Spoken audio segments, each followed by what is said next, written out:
starting up. Probably just did. Looks like I'm ready.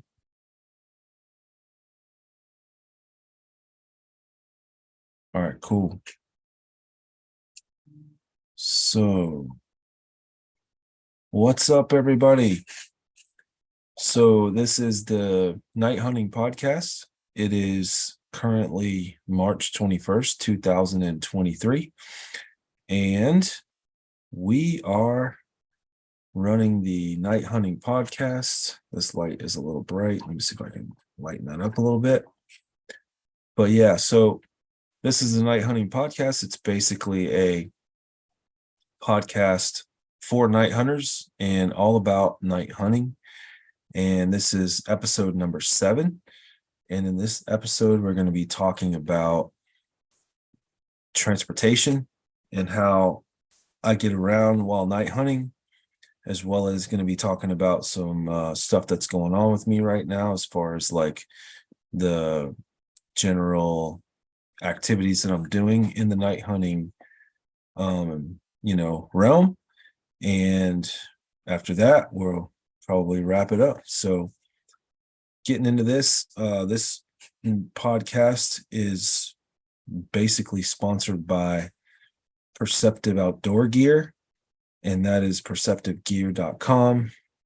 Basically a online website. We sell night vision, thermal, AGM, bearing optics, some pulsar stuff, more on a, and not so much, pulsar's a little harder to get. Looking forward to the new night vision stuff coming out really, really soon, hopefully by the end of the month. And we serve the night hunters on that thing. Also sell a ton of batteries to run the night vision. And that's where we're at with that. So I'm going to go ahead and share my screen here, and we're going to get into this. Share. All right. So Night Hunting Podcast, episode number 7, getting underway. So I don't know if you've been through some of the other episodes. I've kind of been leading through, kind of weaving our way through a journey of different things about night hunting. And in this episode, I wanted to touch on transportation. So obviously, if you have, one spot that you're hunting, transportation, I mean, obviously to get there, park your truck and walk, to a spot where you're going to call. I'm not really talking about that so much. I mean, if you have only one spot, you definitely need more. But for me, I have 1,000 acres here. I hunt with a buddy who is on another 1,000 acres plus over there. We got a goat farm that we hunt, which is a couple 100 acres. Got a 65-acre zoo, what I call the zoo. Was out there the other night and shot a coyote, a pregnant female, actually. Talk about that at the end of the video. And then not only do I have the spots that I have, but my main hunting buddy has spots that we go to that he has. And, 90 acres here, another 400 or 500 acres over there. He is into farming. He's owns property that he farms as well. They do cows. He's got lots of friends with cows. His son farms. And just so when you have access to that many properties, number one, parking your truck in the spot and walking a long ways with all the gear we have is just ridiculous. And I only say that because, being a scope dealer and selling scopes, I've talked to people who don't do it the way I do it. And it's just, they just talk about walking and walking and walking and walking. And that's fine if you want to walk. But I mean, for me, I work a full-time job. I'm walking all day long. I'm a labor, not a laborer, but I mean, I do labor. And I'm walking, thousands of steps a day already. And by the time you get to the nighttime, which, this is not what I do full-time. So You get to the nighttime and you've already been going all day. It's tough to walk another 10 miles or whatever, which isn't, that's an exaggeration, but sometimes it feels that way. And so to start off with, running basically an older 4-wheel drive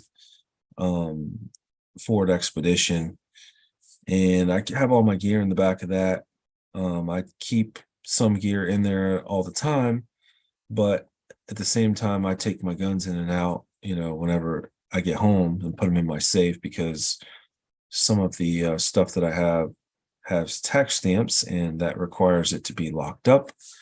But generally, I have 1 to 2 rifles. I have 2 suppressors. I have an SBR, and I'm carrying my gear there. But then I also have a 12-foot trailer. It's just a flat trailer with short sides on it, a gate, and I have a 2016 EasyGo 48-volt lifted golf cart, and that's basically what I use now. I understand that, I'm in Florida, so I understand that if you're in crazy mountains, an electric golf cart may not be the thing. But if you have any kind of flat, and my golf cart is pretty much stock. So if you have flat ground and you have a lot of, places, like not places, but a lot of area to cover, then a golf cart is perfect. And for me, it's perfect because number one, when you got 2 rifles, and I do carry 2 sometimes, just for the mere fact of I'm running 2 different scopes. I want to use 2 different scopes. I'll use one. Sometimes I'll use the other one other times. I'll bring an extra one for an extra person sometimes, but also 2 tripods. Generally, I have another person with me. They have their gun, their tripod. I have my call, which is in a bag, which is, a 2 or 3 pound, full size electronic call with a remote.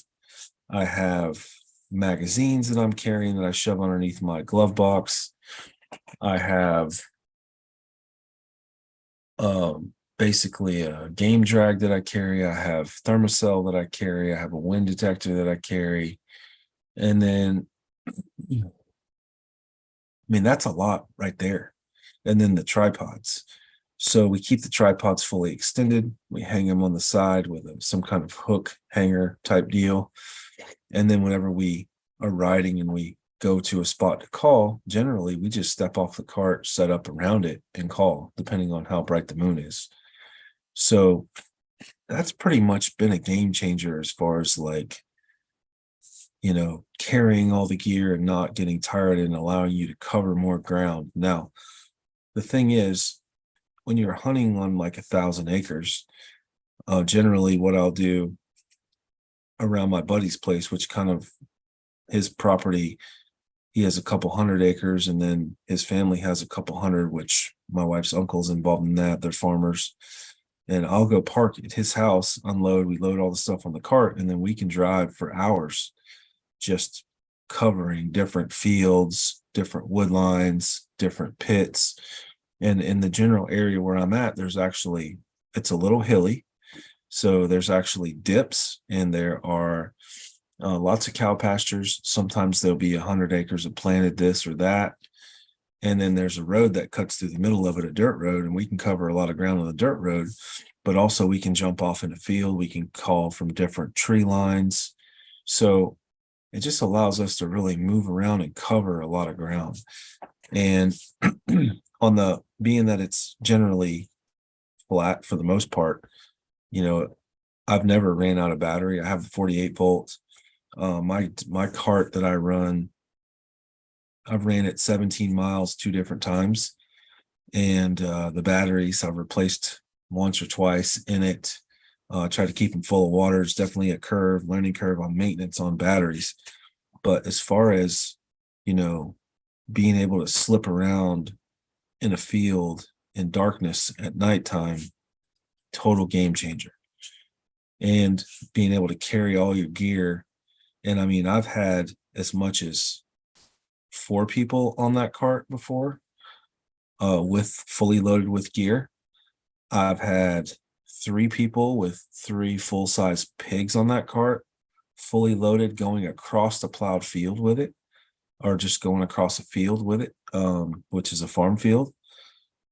It's definitely only a 2-wheel drive golf cart, so 4-wheel drive would be ideal, but that right now they don't have one out that has the range that I would like. But as far as the range goes, everything that I've done so far, I've never ran out.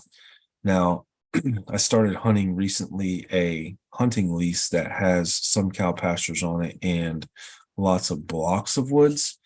And that's proven to be a lot more difficult than just hunting the cow pastures and farm fields that I've been hunting, because generally you're calling them out of the woods. But in the property that I'm hunting lately with that lease, it's actually a person's property, but I call it a lease because it's mainly, they do cattle, but they also hunt deer on it. And, with so much woods there, it's a lot easier for the dogs to hide than it is for you to just call them out into open fields all the time. So I'm just, it's been a little bit of a learning curve to go there versus doing the actual farm fields and the cow pastures. But that property, I mean, I guarantee you we ride 5-6 miles up and down the roads there, going to different spots to call. And generally it's totally dark. We don't use lights. I don't like driving with lights. Once I get to the field, I just use my scope to drive. Generally, it's bright enough out where I can see anyways, unless it's completely dark. And if it's completely dark and you're in the woods, that makes it a little hard to see. So sometimes I'll turn the lights on, but generally I like to keep the lights off. And I just like to slip around, use my scope, check stuff out, call, slip around, do more of that. We've slipped up on more game. And then also, I use the golf cart for deer depredation permits. I've definitely stacked 3 deer at a time on the back of that thing. And that's always total game changer on getting them out of the field. It's a light footprint. You can drive across the planted field and not destroy things unless it's like super high corn or something, but you still can get pretty close to things without destroying the crop. So the golf cart has been a total game changer for me. And then, sometimes we hunt in one spot the whole night, and then other times we'll hunt for a little while and then we'll load up and we'll drive 10 minutes, 20 minutes, 5 minutes, just depending on where we're at. So then we just jump back in the car and, move to the next spot. So that's kind of like my thing for transportation. Now, obviously, if you have a small spot, you park your car and you walk out to a thing. We've definitely done that before on smaller spots, but generally we hunt bigger spots. So it's not really, unless we're just going to go hunt someone's house or something that we've never hunted before. But having the accessibility to use a cart is just so much better. Allows you to go farther, do more with it. And then, getting into this whole transportation thing, this is just how I do it. I'm in Florida. It's how I do it. If I were hunting, I've been to Georgia a couple times, hunting deer there. If I were there, I'd probably bring the cart as well and do the same thing. There's a little more hills there. I'm not really sure. I mean, I would imagine if you had a cart that you actually modified or actually upgraded the controller and put a better motor in it, you could get a little more torque out of it and probably do a little better in the hills, but you're going to lose a little bit of range by doing that. And ultimately, I've always had a dream about possibly building a cart, and I'm not sure that I want to build a cart itself. I like the size of a cart, but I don't like the suspension on a cart. And there are a couple of 4-wheel drive options out there, but they're really, really hard to, I don't know. I've never seen one in person. They're really, really hard to even get information on. But the dream that I have about building a cart would be the ultimate, night hunting cart, which would be like a 4-wheel drive cart battery system that could take you 100 miles, good suspension, and not full-time four-wheel drive, turn on, four-wheel drive, turn off, because there are times that you'll be going down the side of a road or whatever. You don't need four-wheel drive all the time. And to me, if you're got it in four-wheel drive all the time, you're just using more power that you don't need. So that's always been a dream of mine, to possibly build one day. If somebody doesn't do it beforehand. I know for a fact that there's quite a few companies that are starting to come out with lithium. I looked at a Textron Ox today at Bass Pro. It's called the Ox EV. It's like kind of like a Cushman cart, where it's got the dump bed on it, and then it's a regular regular golf cart with it's got a little bit longer wheelbase than mine does, and it's got a lift on it, had pretty knobby tires on it, and they are running a lithium in that. It's $14,000. By the way, I paid $6,000 for my cart like in 2018 maybe, and it was a 2016 refurbished golf cart from Battery Source. Now I don't think you can even get them for less than 8,000, but totally worth it. But this cart has a dump bed in the back and $14,000, and the battery in it is lithium, but it's only a 56 amp hour battery, and that's not going to give you a lot of range. So I know there are people that hunt, and we're going to talk about this too. I'm going to go up here to the screen, and I know there are people that hunt off of motorized, like gas motorized units. In Florida, you're not allowed to shoot from a moving vehicle, so we definitely don't do that. Generally, if we're shooting off of the golf cart, I have a bar across the front. Excuse me. I have a bar across the front that's padded, so if we were driving in through the woods and we actually saw something, we would stop, shoot.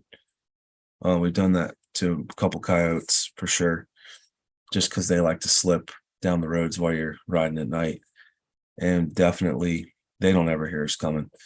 But in Florida, you can't shoot off of a moving vehicle, so that kind of puts us out here. But I know there are different vehicles that people have, and this is just a thing like that. They're shooting out a moving vehicle. You can't do that. Can't do that in Florida. No way. That's Texas, though. They have thermals that you can get on your vehicles. That's pretty cool.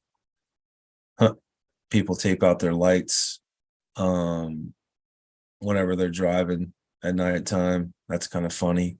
I've actually hunted out of a Jeep before. And it's quiet enough. It was quiet enough, but the thing is that you can't control all the lights. Like, you have to manipulate all the lights to go off. And on the golf cart, like, all the lights are out. There's no lights. There's no backup alarm. Here's somebody, using, and obviously it's cold there, but they're using some kind of Ranger with a rack on it, shooting coyotes, so it's just different in different states, obviously. And if you're in the mountains, you're not going to be able to use, like, again, you're not going to be able to use nothing like what I'm using, but I can guarantee you that the coyotes definitely hear the noise of the motor. They barely can hear the golf cart, so that's my argument there. Also, there's basically different, I just typed in Night Crew hunting vehicle on Google here, and there's first this YouTube channel called Night Crew, this group that puts out amazing videos. They actually have a platform built on the back of a truck, and they run lights. Like, if you look here, they have lights, and they do hunt with thermals, but they made hunting with lights popular. And you can see here, same thing. So, there's another platform there.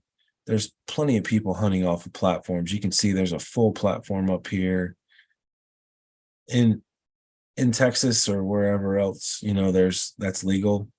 Here's another here. You can see the lights.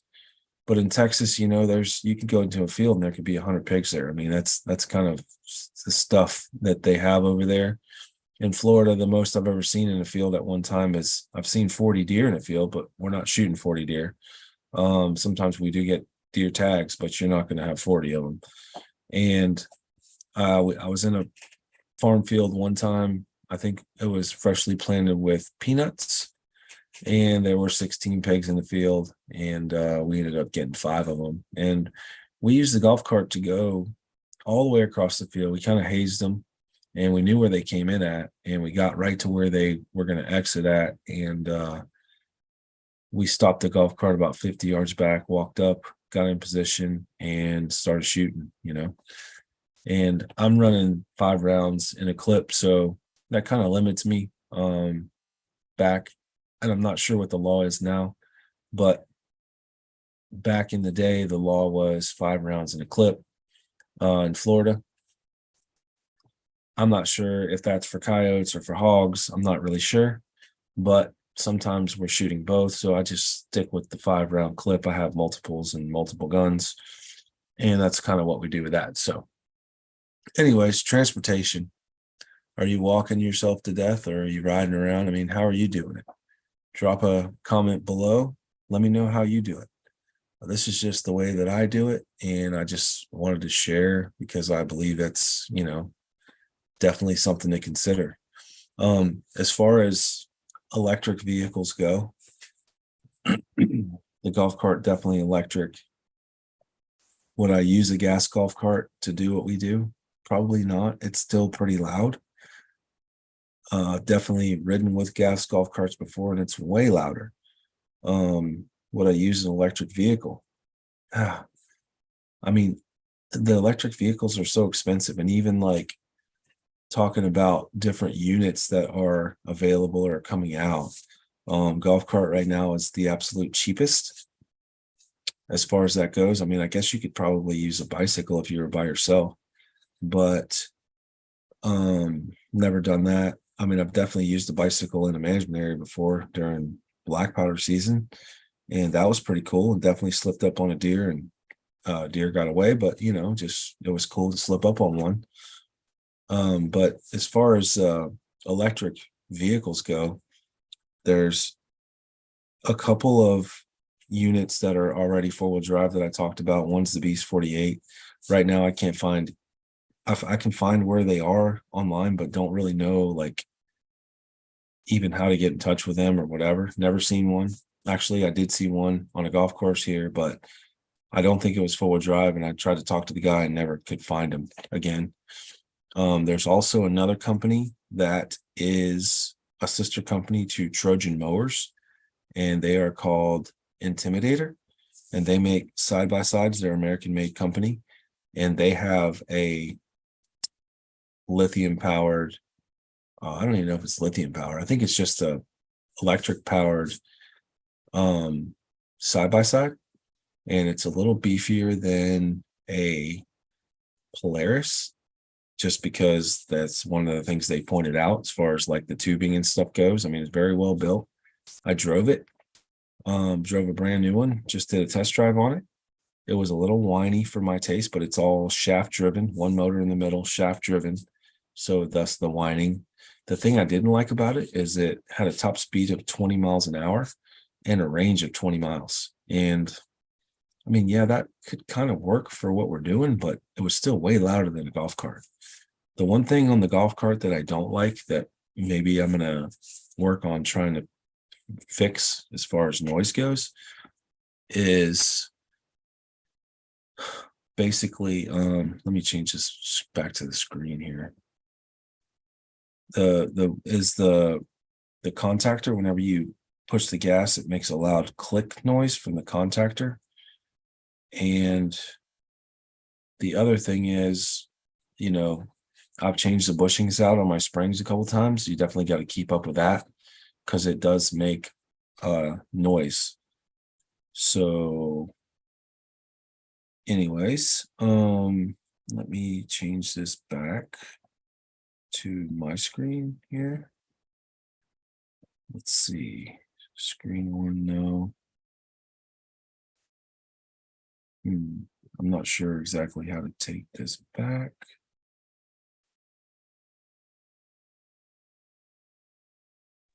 Oh yeah, there we go. All right, cool. So then also there is another company called American Landmaster. They have a four-wheel drive cart. They do not have a double seater yet, but they have a regular one with lithium power. It is, I have not seen one of those yet, but there is another company close by here that is starting to sell those. And they have a lithium cart that has a range of like 65 miles. And it is four-wheel drive and looks a little better than a golf cart. And 17,000, I believe. The Intimidator that I drove was 17,000 as well, 17 or 18. I'm very curious to see the American Landmaster one. It is 48 volts. So was the Intimidator. There's the Polaris Electric Ranger that's out, but nobody can get a hold of any of those right now. That has, I think, an 80-mile range if you pay 30 grand. That's, again, getting up there. I'd like to, it's definitely quiet on the videos I've seen, but again, that's a lot of money to fork out, whenever you can fork out less than 10 and get on a golf cart, if you can even use one.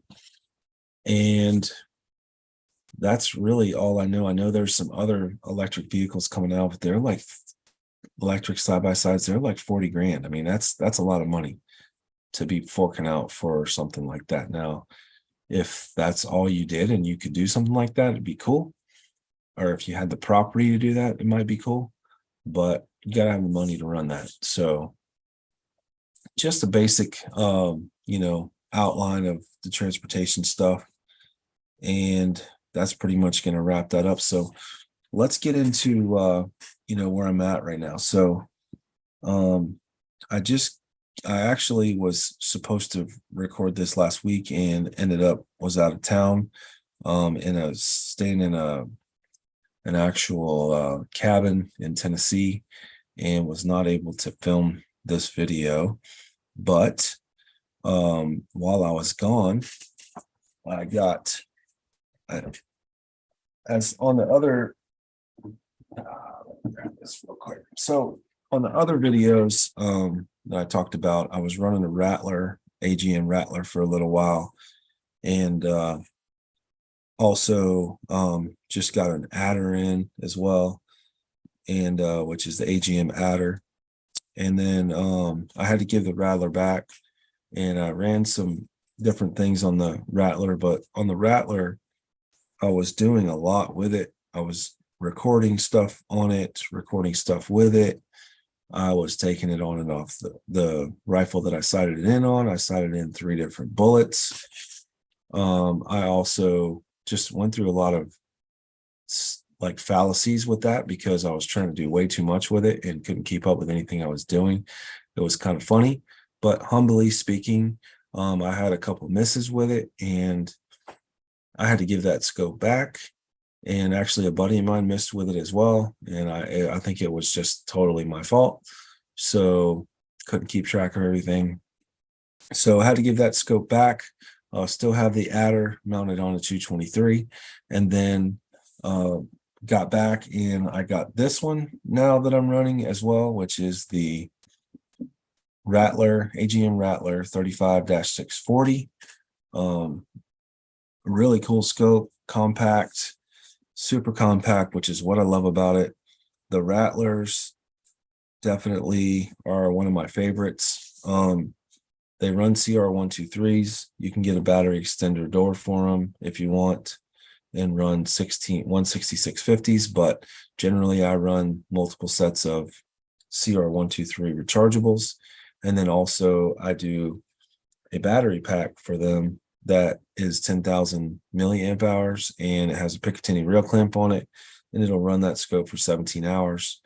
So That scope comes in 3 different resolutions. It comes in a 256 model for just under $1,000 or right around $1,000. It also comes in, and it has 2 models there. It has a 2.5 power and I think a 3 power. And then it comes in a 384 resolution, which starts right around 2,000. And that one is a 1.5 power, which is very good for like using as a monocular. That's the one I had. And also using as a rifle scope, super wide field of view. So if you got lots of good close stuff, or if you're hunting in woods, it's perfect for that kind of stuff. And then they have another one, the second one on that one, which is $24.99, which is basically 2 power. And then this one is the 640 unit. It starts at 2 power and it's $34.99. And then they have I don't know how much it is, but they have a 2.5 power that's a little more, I think $39.99 or something like that. So this scope though, really cool. Got it. The first thing I did was I updated the scope right whenever I got it. Totally recommend that. Check the firmware update when you get a scope, make sure it is up to date. So this one was one down from the top. I went in and updated it, and I don't even know what it did, but I did that. And then I sighted it in, took a couple shots, sighted it in, and then I ended up going out that night on a 65-acre piece of property, which is a hunting lease. There are 3 feeders. It rained the day before, and it's super wet out there. So there's 3 feeders. The one feeder that I ended up having the most success on, I pulled up there. There was nothing there. Four coons came in. They were all over the feeders. There's actually 2 feeders there. And while I was sitting there watching the coons, I thought I heard a dog bark off to my left, which there's dogs barking around in the woods. There's a ton of woods around that 65-acre piece, like thousands of acres. And